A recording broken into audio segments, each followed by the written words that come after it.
ఏమన్నారు సార్ వారు? ఈ మిస్ వరల్డ్ పోటీల వల్ల క్లారిఫికేషన్ పోయి విమర్శలకు ఎస్ సార్, విమర్శ ఏముంది సార్, వారు క్లారిఫికేషన్ అడుగుతున్నా.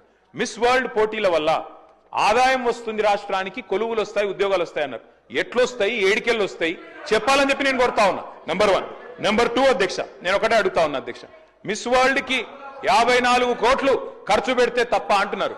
మరి ఫార్ములా ఈలో 46 కోట్లు ఖర్చు పెడితే దాన్ని ఏకపక్షంగా కేబినెట్ అనుమతి లేకుండా రద్దు చేసి అంత పెద్ద ఈవెంట్ ని, అంతర్జాతీయ ఈవెంట్ ని రద్దు చేసిన వాళ్ళు మరి ఇక్కడేమో ప్రభుత్వ డబ్బులు ఖర్చు పెడతాం కరెక్ట్ ఎట్లా అవుతుంది అధ్యక్ష? చివరిగా నేను ఒకటే అడుగుతా ఉన్నా అధ్యక్ష, ఇవాళ టెస్లా అనే ఒక కంపెనీ ఎలక్ట్రిక్ వాహనాల కంపెనీ అధ్యక్ష భారతదేశంలో యూనిట్ పెట్టాలని చెప్పి ఎదురు చూస్తా ఉన్నారు.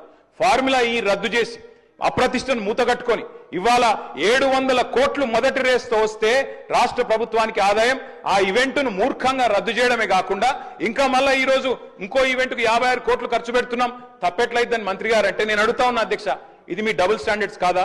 ఇది హిపోక్రసీ కాదా? ఫార్ములా ఈ వల్ల మేము ఆశించింది ఏంటి అధ్యక్ష? తెలంగాణ మొబిలిటీ వ్యాలీ మీ దివిటిపల్లిలో అమర్ రాజా బ్యాటరీస్ తెచ్చాం అధ్యక్ష. ఎన్కాతలలో స్పీకర్ గారి నియోజకవర్గంలో 1200 ఎకరాల్లో అక్కడ మొబిలిటీ వ్యాలీ పెడుతున్నాం. అదేవిధంగా జహీరాబాద్ లో మ్యానుఫ్యాక్చరింగ్.